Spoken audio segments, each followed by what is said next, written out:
Ramaswami is the Charles M. Denny Jr. Chair Professor of Science, Technology, and Public Policy at the Humphrey School of Public Affairs. She's also a professor in the Department of Bioproducts and Biosystems Engineering at the University of Minnesota. She has 3 degrees in engineering. She started off her academic career as a chemical engineer with a degree from IIT in India. That's the Indian Institute of Technology. And then she came to the US and she went to Carnegie Mellon, where she got a Master's of Science in Civil Engineering and then a PhD in Civil and in Environmental Engineering. Prior to joining the faculty at University of Minnesota, she was a faculty at the University of Colorado at Denver for many years. She was a professor of civil engineering there. She was also the director of the Center for Sustainable Infrastructure Systems.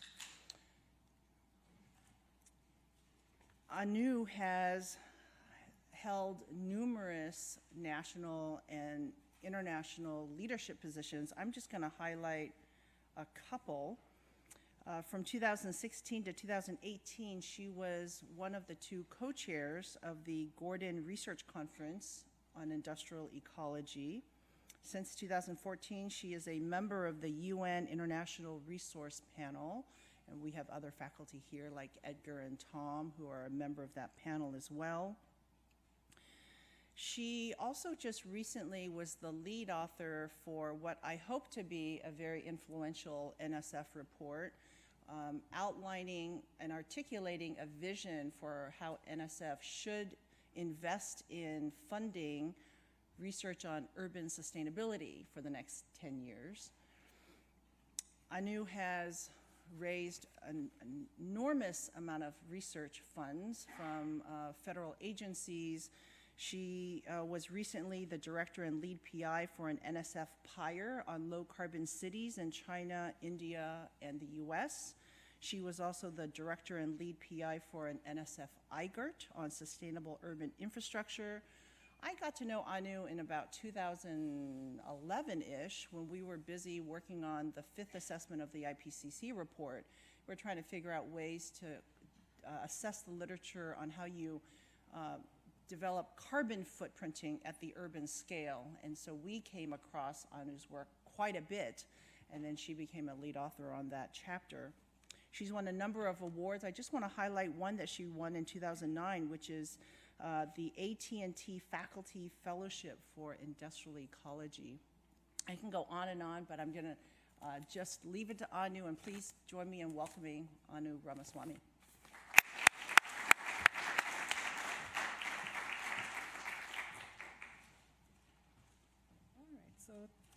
Thank you all for having me here, and it's a pleasure to be back here and giving a talk at FES. So I'm going to talk a little bit today about transforming urban infrastructure and food systems towards these multiple outcomes that we all care about in sustainability. But before moving there, I want to quickly acknowledge wonderful colleagues. This is a picture of our PIRE project, colleagues from different schools. Our network spans about 20 faculty across 8 universities and 50 graduate students. Couldn't do this work without them, without the grants, and as well without city policy partners that have been integral to our work. So I'll talk a little bit about my interdisciplinary journey today, and then I'll dive into the framework and framework applications with some reflections on industrial ecology. So basically, this is where I see myself at the intersection of sustainable urban infrastructure and food systems, thinking of systems as social, ecological, infrastructural, interdisciplinary systems. I look at how technology and infrastructure innovations in multiple sectors can transform those systems towards these multiple outcomes which are captured by the SDGs. And so that's where I see myself intellectually sitting within sustainability, science, and engineering. I also wanted to say, as Karen introduced me, I began as an engineer. I am an engineer. And as an engineer, my first textbook is on integrated environmental modeling. So I was thinking of integration even back then. And for me, the transformation to who I am now in interdisciplinary urban systems really happened through my journey with industrial ecology, which I see as an anchor in my professional life. And this was a paper called a Social Ecological Infrastructural Systems Framework that came out in JIE in 2012. That was inspired by Eleanor Ostrom's SES framework, but really addresses infrastructure. And for me, that really is the anchor for the interdisciplinary work I'm going to share. And the other transformative thing that happened is in 2005 or 2007, I picked up the phone and called the city of Denver and said, hey, you're working on climate action planning, and I have 5 graduate students. Why don't we work together? And to my amazement, they said, come on, let's have coffee. I was like, oh, I should call every mayor's office now and just have coffee. And that got me into policy engagement in a way that I, as an engineer, never expected to be. And you'll see this as a continuing thread. And this is exactly what NSF is now calling convergence, deep interdisciplinarity with science action linkages. And so in the first part of my work with Denver, I just wanted to share that we also advanced research. So we advanced new approaches to do greenhouse gas accounting for the city scale. I'll talk more about it. It came out in many different papers, but simultaneously, we were able to have policy impact, that our methodology became institutionalized not only in Denver, but in ICLEI USA's document, which now is the standard for 500 cities. So for me, that was very heartwarming to have that impact from one city to 500 cities. And what I'm doing since 2012 is, instead of focusing only on one outcome, which was GHG accounting, really expanding to look at multiple sustainability outcomes, using the SDG agenda. How do we address health, well-being, environment, all of that together? And these are some of the reports that came out of the IRP, and this is the SUS report that Karen referenced. So just, that's sort of who I am now. And so as background, I'll talk a little bit about the framework, and I'll keep an eye on the time. So why do we need this framework, and what do we mean by sustainable urban systems? The rationale for this framework is that we live on an urban planet, where even though urban areas are only about 3% of your land surface, they're impacting the planet from local to global scales, at scales we've never seen before. The cities also seek multiple sustainability outcomes, and this is why you need this framework, because some of those outcomes are within your boundary. You know, cities want to improve livelihoods, jobs, equity, local environment, but they also have, amazingly, this ambition to address transboundary climate change, transboundary water shortages. And it's that dance between spatial scales and who's governing them, that's the core of the framework. The other core of the framework is that we focus on 7 provisioning systems.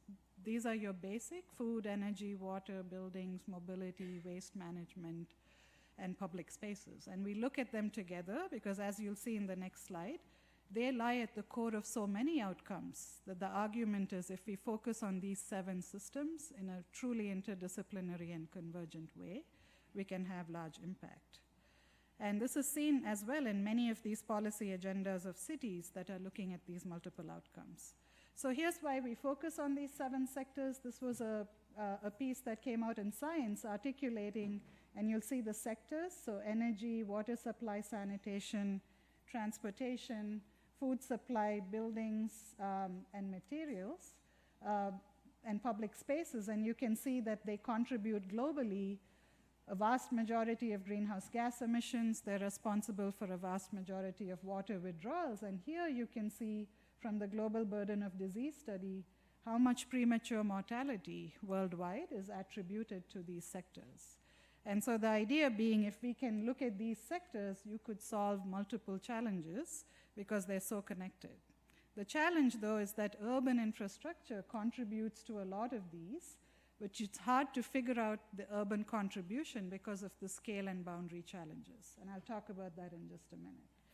And so this is the motivation for our framework, and the scale and boundary challenge is shown over here in the social ecological infrastructural systems framework.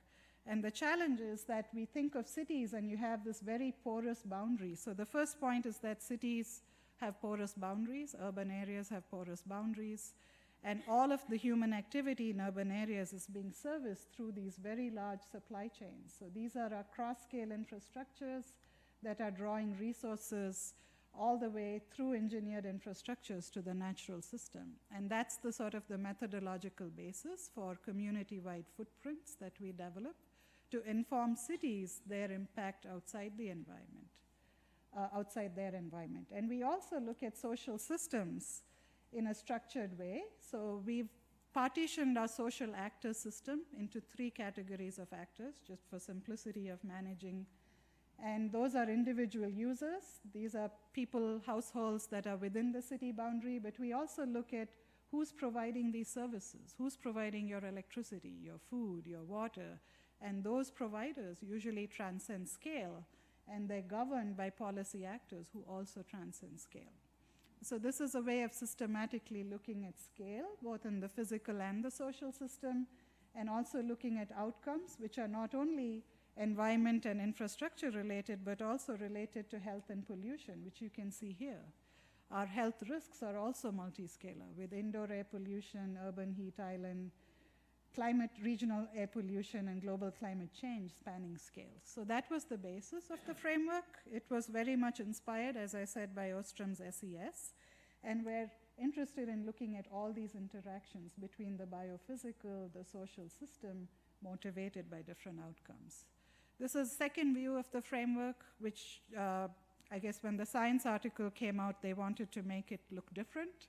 It's essentially the same thing, but I think the people-centeredness comes out much more strongly, that people are the center of this. These are the 7 sectors I talked about, and these are the transboundary interactions. These are the outcomes, local livelihoods, health and well-being, transboundary outcomes we care about, and how are people really negotiating outcomes and scales. That's what this is about.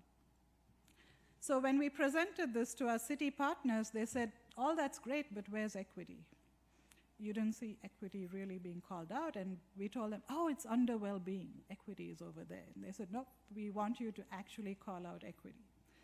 And so this is what I mean by frameworks being negotiable objects. They're boundary-spanning objects between you and your partners.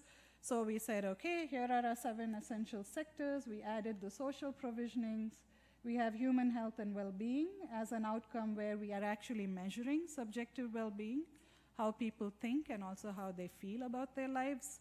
We're looking at environmental impacts, we're looking at economic effects, and these are our outcomes, but we're looking at equity as fairness, inequality and fairness in distribution of both these determinants as well as these outcomes.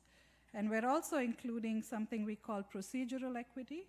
So cities have a number of plans. You know, you make a resilient city, you make an adaptive city, a connected city, an inclusive city. We think of these as systems pathways of how you achieve these outcomes. And you can look at procedural equity in terms of who's actually involved in these plan makings. So this is work in progress. Actually, we're finalizing this. We're getting a lot of input from the communities we work with. So I took a fair amount of time on the framework, but I wanted to explain why. That frameworks I found in these projects are really essential because they are the boundary-spanning objects. Each arrow in those frameworks was negotiated by a group of people, what those words mean. And in addition to the framework, you also need boundary-spanning people who are leaders or integrators that can bring skills and methods to enable team science, which is something the National Academies has published about. And these convergent skills that enable co-production of ideas, knowledge, and solutions among researcher and practitioner communities, I think that's the combination here, interdisciplinary practitioner engagement. And these skills we think are learnable and teachable. I know that I've learned them along the way. So what I thought I would do today is talk about applying the framework in individual cities for about 15 minutes or so, informing the food systems. With particular application to Delhi, India, but I'll also talk about some work we're doing in Minneapolis. And then if we have time, I'll talk about applying the framework to look at all cities in China. So look at the collective impact and then share some reflections. So I wanted to share this just to give you an idea of what are the methods that go into this. So we're exploring the food, energy, water nexus from an urban systems perspective in Delhi, India. And the first thing is to know context. There's a lot of inequalities. 20% lack sufficient calories. We'll talk more about this. 25% lack water from a treated source. 10% lack clean cooking fuels. And with this backdrop, we said, how can we make those linkages? So I'll focus my work on the methods. The methods are advanced in each of these arrows here. How do we link these sectors to greenhouse gas emissions, to pollution, to health and well-being, and to ecosystem services? And how do we bring that all together? So that's sort of the story that's going to be laid out. And the first part, I'll focus on the environmental dimensions and explain what a footprint is. I think you already saw it in the larger framework. We look at all the materials and energy that are crossing a city boundary or an urban boundary, and we look at the life cycle of providing these materials and energy flows. And when you do that, you get this community-wide transboundary footprints. What you see here is the greenhouse gas emissions associated with those 7 sectors. So all the sectors I showed, you can see them here. So you see buildings, energy use, you see mobility, you see construction materials, you see the impact of food production, water, wastewater, and waste. And you'll see these hatched areas are greenhouse gas emissions coming from outside the boundary to provide these provisionings to people within the city. And you can see that they're significant, and they were previously not being addressed. And what's really, to me, very, very heartwarming is that cities have taken to this approach of looking at emissions coming from the production for the provisionings they need within their boundary. So this looks at all the sectors together. We then zoomed in on Delhi, and we said, how can we do a deep dive to look at the food, energy, water nexus? And here you see, this is your city boundary. We know that people demand food, so they need food to be used in homes, businesses, and industries. There's water use, there's energy use. There's in-boundary water production, food production, and energy production, but we know it's very little. It can't sustain the whole urban area. And so we start looking at the transboundary flows of energy, food, and water. We start looking at embodied water for making energy, embodied energy for providing water, embodied water and energy for making food, and then the second order effects. What is the energy needed to pump the water to grow the food, and what's the water embedded in that energy? So this is what gets you up the supply chain, and you start seeing these second order effects of the food, energy, water demand in the city on the broader environment.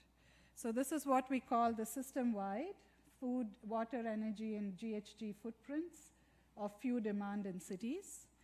And we were able to actually get spatially detailed supply chain information. Where is food coming to from Delhi? We got this from a freight survey. We were able to look at the water intensity of irrigation, of crop production, the water intensity of electricity generation. And so this very detailed supply chain informed data informed the final footprints. And this is what the footprints look like. These are coupled water, energy, and GHG footprints for food, energy, and water provisioning. Right here you see, the hatched areas show you the provisionings that are coming from outside. So very quickly you see that Delhi is only providing 10%. By the way, 10 is quite a good number. 10% of the food needed by Delhi is provided within its boundary, and the rest of it is coming from outside. Electricity is about 25%. They have a power plant. Water supply, they have groundwater extraction. The rest is coming transboundary. And petrofuels, hardly anything is being refined or produced within the city of Delhi. So you can then start looking at the transboundary impacts and the in-boundary impacts, and this is what creates these footprints. So we created water withdrawal footprints that tell you how much water is withdrawn, and you can see that the food system has the largest impact, followed by energy for your water for your electricity and your direct water supply. And then you have water consumption footprints for these same sectors, and this is your greenhouse gas footprint. what's interesting here is when you do this process-based approach, you start seeing the second-order effect. So if you see the double-hatched bar, the double-hatched bar is the energy that was needed to provide the water that was needed to irrigate the crops. So you can start to see the second-order effects from this type of approach. You could also then disaggregate the diet. So we were then able to disaggregate the diet and look at what are your different things that people are eating and what is their impact on water, energy, and GHGs. We also extended this to land. And once you do this, you can start doing many types of scenarios. So these are the policy scenarios that can allow a city or a community to say, okay, if I did these interventions, what would be the impacts on the environment and on other outcomes? So this, the scenarios we looked at are as follows. So we said, what would be the change in greenhouse gas emissions, water consumption, and land footprints if the bottom 50% of people in Delhi consumed at the median diet, which meets WHO standards? What would happen if we actually had various diet changes that are more sustainable, and we can talk about them some more? What would happen if we double urban agriculture? A lot of interest in urban agriculture, but what would happen? You know, what would the impacts be? What if we did vertical farming? So this is how you can start looking at new technologies within the scenario.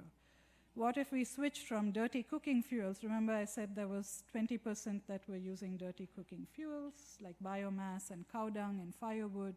What if you change that?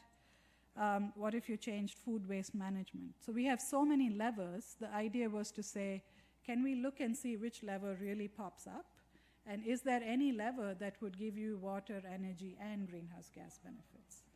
And the biggest motivation for doing this was to really compare with a transboundary scenario. So often when you work in the urban space, people will tell you, what can a single city do? And we were really motivated to say actions that a city can take can be comparable with actions you can take outside the boundary. Because typically when you think of managing the food systems, there's a lot of effort on the agriculture, the supply chain side. And here we're saying the city at the consumption end or the use end actually can have impacts that, let's see if they're comparable. So we had a reference scenario. And the reference scenario was reducing pre-consumer waste to the level of international best practice. And this is actually huge because in developing countries, the food waste before it comes to the consumer is very, very high because it gets destroyed through pests, there's lack of refrigeration. So if you're improving that, that's a big bar. And so here's what we found. This is a complex graph, so I'm going to walk through it slowly, or maybe fast, but carefully. And what I want you to see is, first of all, on the x-axis, we're showing the percentage change. So, and then you can see over here, we're looking at water in blue, greenhouse gas in red, and land impacts in green. And you can see increased impacts on this side, and you can see reduced environmental impacts on that side. Okay? So in other words, that side is good. So if you go on that side, you're reducing environmental burdens. And the first big takeaway is you see the transboundary reference scenario. Of course, if you reduce food waste upstream, it's beneficial for everything. But what's interesting is that many of these, at least for GHG, are at least in the realm of uncertainty of what you have here. They're in the realm of what you can achieve through the reference scenario. And so the first conclusion is city actions can rival transboundary actions. The second conclusion is that city food waste management can be tremendously important, particularly for greenhouse gases, which you can see here, which is the biggest impact, the red bar. So the food waste management impacts can be very promising, very large. The third conclusion is that if you increase diet equity, if you got 50% of the population bringing them up to the median diet, of course it would have some impacts on land, energy, and water. You would expect that because they're consuming more. But it's relatively less. It's about less than about a 10% increase. So that's promising. So it resulted in a modest increase in resource impact. And the other conclusion is if you look at the bars, there's always a trade-off. You could never get water, energy, and land to all sync up beneficially. So this is good to know, because when we think of SDG linkages, it's not going to always be positive. And it's good to have a systems approach that individual cities can use to know that there's going to be a trade-off. And then the last thing is vertical farming and urban ag actually had very little impact. Vertical farming doesn't have very large aggregate water impact for currently viable crops, because the types of things you can do in vertical farming, the big water impact is by grains, and vertical farming isn't there yet to produce grains with low water intensity. And then, so these are the final conclusions, that city actions can rival transboundary actions. Vertical farming applied to all currently viable crops doesn't have a big water impact, because water-dominant crops are not being shifted to vertical technologies that are less water-intensive. Increased diet equity can be offset. So if you go back here, you can actually offset this increase by potentially doing multiple of these strategies. So that could be an option. And there's really a large in-boundary resource requirements. If you're in a water-scarce city, urban agriculture in Delhi actually makes very little sense. And we show that in a companion paper as well. So the big benefit is that urban agriculture has small and uncertain benefits, but it could provide other benefits that could be valuable, like social well-being, like heat island mitigation. And those are the things we're actually investigating in our current work. So the big picture from this is that you can use these types of tools to look at how a city can look at its global impact. What's my portion of the global impact? And can I impact that through different strategies? And you can look at trade-offs. What we saw was that you could have a reduction in greenhouse gases through waste management. You will have an added land impact if you did all of these strategies together. So these are the strategies we looked at together. You would increase your water impacts, but you could beneficially have a health impact. So that's where we're going through cooking fuel interventions. So what we did after this is actually work that's not published, but I wanted to share it because it's really interesting. We started going in the health direction and said, let's do more on this linkage between food systems, actually all of our infrastructure systems, and health. So I'm going to focus on this health and well-being box and talk about methods we're developing to inform health and health risk assessment across all sectors. So I wanted to back up and say that in developing countries, a lot of your health risk is related to infrastructure, lack of access. So you just saw the data for Delhi. It's actually much worse in other cities. So in urban India, 10 to 60% of homes can lack sanitation, can lack tap water and drainage. That's a really large number. If you've been there, you would see it. Very large proportions are using dirty cooking fuels. In a previous paper, we also looked at consumption inequalities. The very rich consume 8 to 10 times more than the lowest percentile. And what we found, I'm going to keep my topic to food. What we found with food is that cities are quite food insecure in India. And this is not well studied because generally food insecurity is considered to be a rural issue. And our study, we expanded our study to 9 cities. We found that 5 of the 9 cities are falling below dietary requirements just for calories. Average diet for one city, you can see protein inadequacy as well. And this is coming out in a new publication this year. So we took all of this and said, what does this mean in the context of other health risks? Let's look at this in context. And this is for Delhi. This is work in progress, so we still have to put uncertainty bounds on all of these things. But what was remarkable for me is that diet showed up second in Delhi in rank. So outdoor air pollution, diets low in fruits, indoor air pollution, noise pollution, and you can see all the rest. Many things might surprise you here. I was surprised by noise, that noise comes ahead of unsafe sanitation. And this is actually what's coming out in the literature. So the methodological contribution here was how do we downscale data and apply the global burden of disease methodology to city-level data. So that was the contribution in methodology. We did this actually across 42 cities that we had data for. And again, outdoor air pollution, which is the red bar, completely dominates, which you would expect. If you read the news, you know, the most polluting cities are there.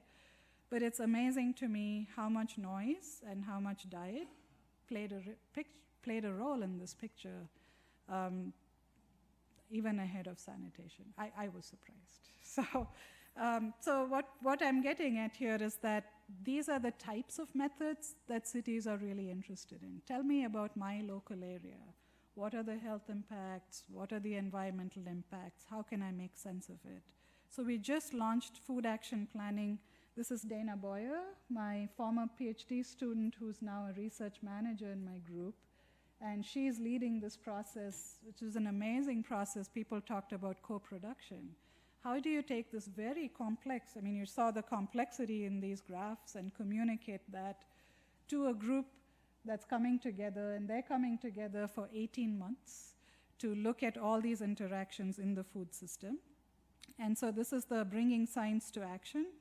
And what we're going to do is look at the food system across all its components. So food production, outside the boundary, within the boundary, processing, diets and community-wide demand, and the food waste generation. And across all of these food system components, we're looking at things like GHG emissions, climate resilience from cooling effects of urban farming, health and well-being from diets, and we're looking at justice and equity across the whole spectrum. And even the first meeting was amazing. We had 150 community members at the meeting, and it was just really amazing. We're doing very similar things with the fine-scale urban energy transitions. So some of you may know that Xcel Energy was the first investor-owned utility that plans to be zero carbon by 2040. The state of Minnesota is one of the states that has set up a zero emissions electricity standard.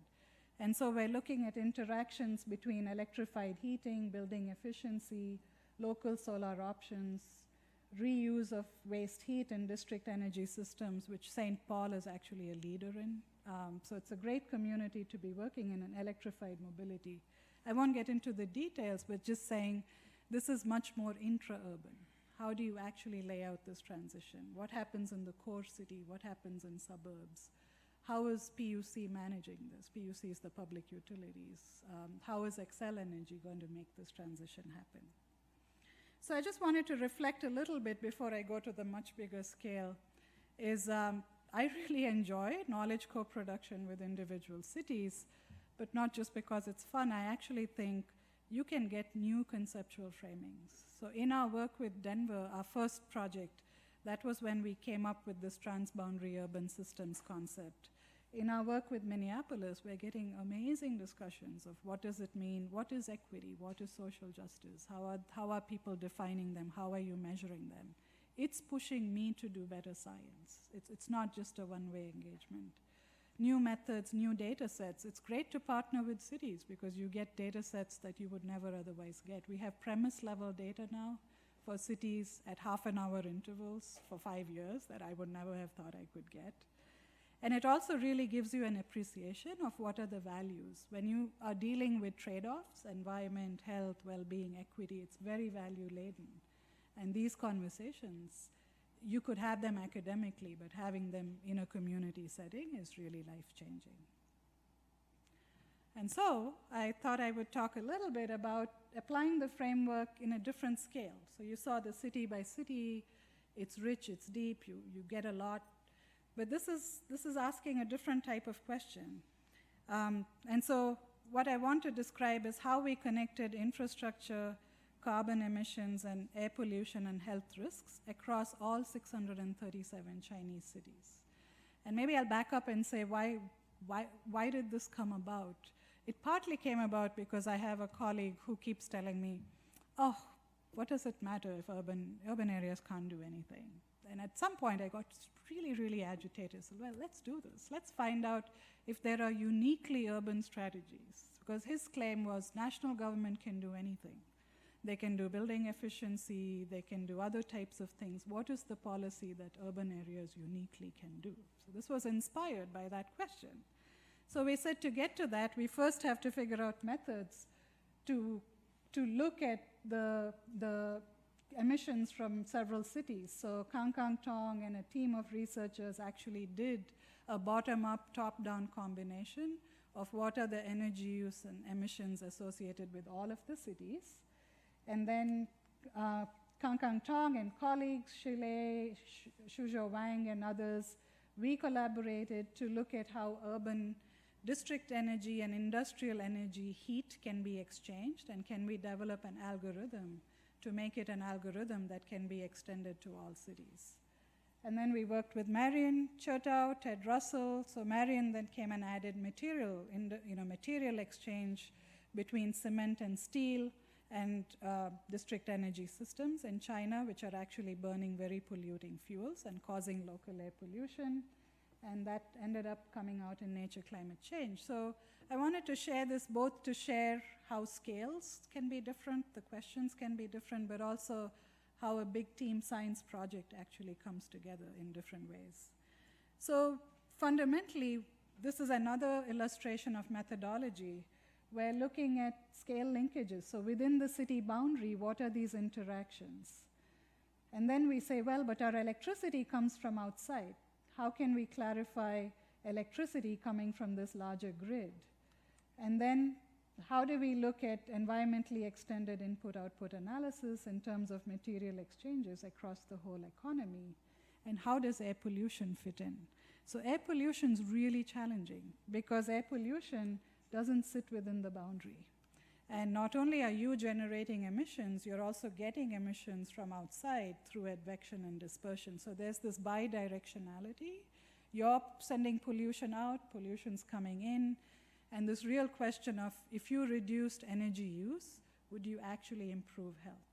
Or would your city just become slightly cleaner and you'd get this whoosh from outside, which just polluted you? Do you get the sense that that's the physical dynamic of what's happening? So our conclusions are, we first looked only at GHG and we found really interesting results. So the first question was, if you just looked at single sector actions, which national governments can set up, they can set up actions in industrial efficiency. In fact, we used Chinese 5-year plan to model this. They can set up power plant and building efficiency. This is what you could do from the national scale. Then you say, well, some of these buildings and power plants happen to be physically located within urban areas. So that's what you're seeing here. And then in orange, you're seeing this very unique co-location-enabled cross-sector strategies. You couldn't exchange heat from industry to district energy unless you were co-located. And those co-location strategies, which we're calling urban industrial symbiosis, is significant. I mean, this is about 40% of this, if you just eyeballed it. And so what we're saying here, and you had unused waste heat that you could potentially use to heat and cool buildings in the future. So the big conclusion here is the cross-sectoral symbiosis yielded 40% additional mitigation potential compared to just the national strategy. And this is a big deal. It's huge.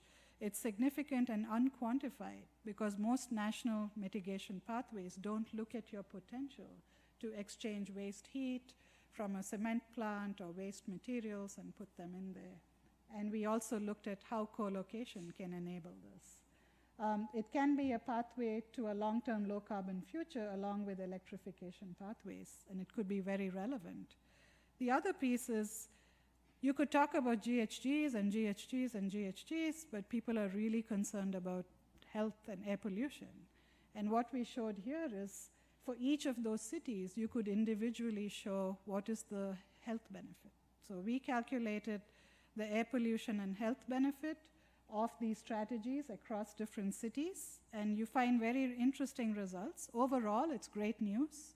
Those strategies could save 45,000 premature deaths annually. But what's also interesting is that whenever you reduced carbon emissions, you would not automatically reduce health risk because of this transboundary whiff coming in. and that's significant. And you can see in which cities they were synergistic, and in which cities you reduced carbon, but you actually didn't get the health benefit because your surrounding areas are still polluting. Does that make physical sense? And so I just wanted to share these to say that these are the types of methods I come from. They're rooted in material energy flows. They still go into environmental engineering. You know, my integrated modeling book was about integrating air pollution, water pollution, groundwater pollution. But we're putting it in different applications at different scales. So I just wanted to end by saying our network is allowing us to do some really additional interesting work that I would never have done myself.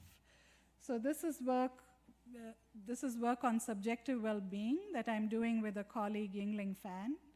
And I think we're one of the first groups that's measuring how infrastructure affects subjective well-being, looking at both cognitive, how you think about your life, it's called the Cantrell score, as well as emotional well-being. You know, are you frustrated? Are you happy? You know, and the sum of these is called net affect. And this is something economists are saying, that measures of well-being are as important as health and economic measures. And in the US, Yingling Fan is my colleague, we're doing this using a smartphone. So you could actually measure well-being dynamically. We're doing it in the food system. When people garden, we have interesting results, which is too much for this presentation.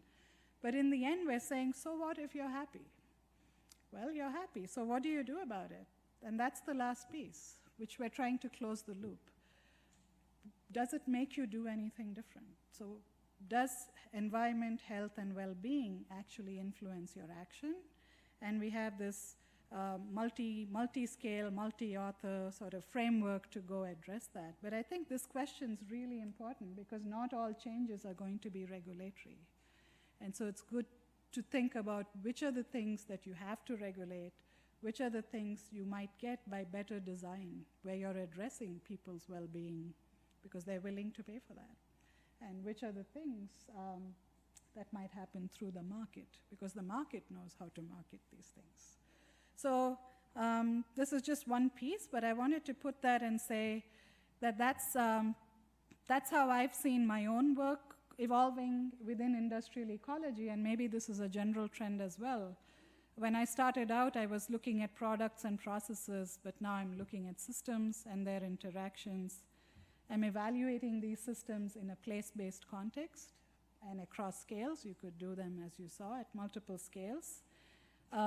From resource and environmental impact potential, which is what we get the potentials. I think there's really exciting new methods of connecting these with health risks, health outcomes, where people are experiencing the pollution. Subjective well-being, connecting it to equity. I think Narasimha and I were speaking, his work connects to equity. Julian Marshall and Jason Hill had a recent paper in PNAS where they're linking food system with equity in air pollution exposure.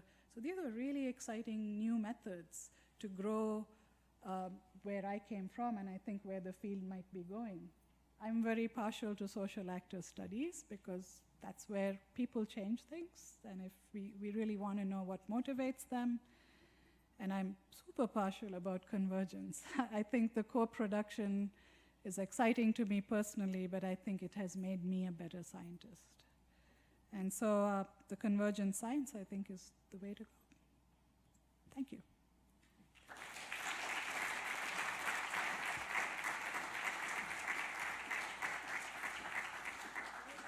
So we have time for questions, comments. Yes, and I think we have microphones. So please wait for the microphone to reach you, Peter. Oh no, that's a long walk. And if others have questions, we can take a couple at once, or we can start with just Peter. Hi, Anu. Thanks very much for your talk. Great to hear the breadth of work that you're involved in. I have just a quick specific question on the industrial-urban symbiosis. I think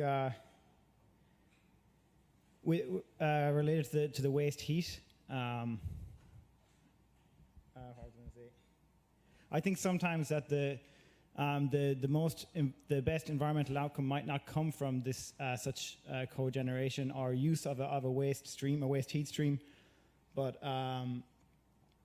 the fact that if you go from a case where the waste heat isn't being used to where it is being used, you can make an improvement, but it might actually lock in the case where you're using, say, dirty power generation or dirty building material production, such as cement, whereas there could be an alternative of satisfying the end needs that they're producing, the energy or building materials, that might actually be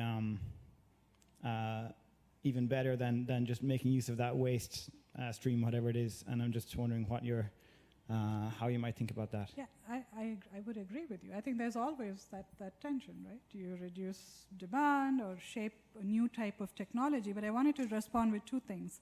One is that this is using low-grade waste heat. So this is low-grade waste heat that you can't, it's not steam or hot water. It's low-grade waste heat that has almost very little other applications. And so when you see industrialization happening, it's going to happen in Africa, it's going to happen in Asia, there's going to be industries. It's a use of that low-grade waste heat in co-located buildings. That's just a quick win and a synergy. It may be that you can reduce all of that and we can transition off of fossil fuels, and that's what I was saying. How does this play into deep decarbonization pathways would be an interesting question. So I agree with you, but I'm just saying, I just wanted to clarify that it's low-grade waste heat. You could do many other things with steam and hot water, but this low-grade waste heat will probably come from almost any industrial process.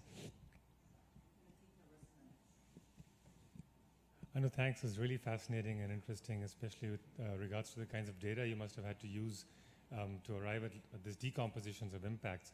I'm just wondering, when you think forward at the evolution in the future and the dynamics in terms of change, the composition of those impacts might be different because the infrastructure needs from different sectors are different. And how easy is it, to move in that direction in your work? Well, collaborations would be great, but I think you're exactly right. All of these were static pictures, and the transitions work that we're doing now, the static pictures are important to get the methods. I mean, it surprises me, I didn't show you other methods. If you look at heat island benefits, how do you actually model them and understand them? What surprised me is just how much science methodological gaps there were in assessing these impacts. So I think once you have the methods, you could apply them with changing resources and changing mixes and so forth. But having those methods was the effort here. In terms of scenarios, I mean, I think collaborations on what are the scenarios being modeled at the international level and how do you make them relevant to the urban scale would be really interesting, and being consistent. I think there's also a possibility to have when you look at ideas coming out of these discussions, you have very many interesting ideas that you would never have thought of either. So I think that two-way exchange of what is it that the urban policymakers are thinking, that would be different. But I think what you're saying is this is the next step for us, is how do you take it into the future? Yeah, no, this was a fantastic presentation. I was really encouraged how you're bringing together different ideas and different streams of science to apply to these urban systems. I just read the other day that now India is the fastest urbanizing country with, I think, all the top 10 cities in the world that are growing fastest being located in India. And what we often see with this, there's a haphazardous urbanization. I don't know about India, but we see that in other contexts. How can the government gain the capabilities of governance to actually implement some of those solutions that you are suggesting? Right. Well, so in one of the IR, this is a great question. So it is true that Indian urbanization is very fast, and one of the reasons you see the inadequate infrastructure is because you see that more where rates of urbanization are very fast, because the planners can't keep up, and they might have a strategic plan, but the urbanization has already overtaken their planning horizon. So one or two, I'm not a planner, but one or two suggestions might be to look at the success cases. So Ahmedabad is often represented as a success case, that it got ahead of it, what were the governance practices, and see if you could replicate that. Another one that I'm not sure would actually work is looking at national urban systems. So they're planning this Delhi-Mumbai corridor. Can they do corridor planning, thinking of distributing the economic activity in cities? Right now, all sorts of economic activity is happening in cities in a haphazard way. So there's some theories, I think the World Bank has some ideas, that you can have higher level manufacturing in megacities, but have less advanced manufacturing in satellite cities. So there could be some thinking around that. There's also, there's the chaos theory, right? That somehow out of this chaos, something will come that's not chaotic. I don't know the answer to that. But there's that too, saying, organically when these neighborhoods grow, they may grow in other ways that are socially sustainable. They may not look, part of why India is so scary when you visit is it just looks chaotic, but behind the chaos, there's actually patterns, and so which work for the people there.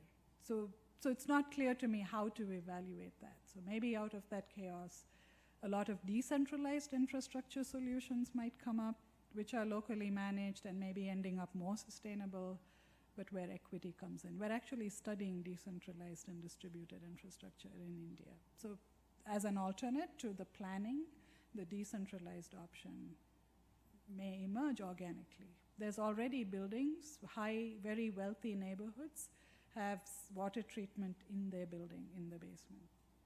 Very well done. You can't even smell that it's happening compared to the municipal wastewater plant, which you can smell from far away. So I think there's already things like that happening. We have time for one last question from Michael. Thank you. Fascinating talk. You referred often to justice and equity. Yes. And my question is, how do you tackle the power and politics that's vested in injustice and inequity, vested interests that will not just step aside? Yeah. So I don't think I can tackle it personally myself. I don't think any one of us can, but I think to me that's what is inspiring in the Minneapolis' Food Action Plan. And I was actually speaking earlier that justice is different from equity, in that there are historical institutional factors that prevented different communities from having agency and shaping their own actions in this arena. So in the food action planning process, that we're highlighting justice and equity. You saw that we had them both listed across all of those food action planning to make it transparent, so that those, to the extent possible, the power dynamics do come out. Now, to your question of how to tackle it, one way could be through these collective processes. The other way is the city of Minneapolis a lot of this can come from frameworks and also action. The city of Minneapolis is promoting equity and justice. The mayor has it as their policy agenda. A lot of it was driven by the shootings. You saw there were shootings that had racial elements in it. Police shootings in St. Paul, police shootings in Minneapolis. And so the community is very active in raising this to the city. So while there are vested interests, I think this is probably the best opportunity to tackle that in a transparent way. So there's, in the group that I mentioned, 150 people came to that first meeting, very active grassroots movements. And the two co-chairs of the Food Policy Council are leaders in that. So I don't have a simple answer, but I think it's the mix of community groups, NGOs, city government really paying attention to it. And there will be the vested interests, but collectively there could be a response to it.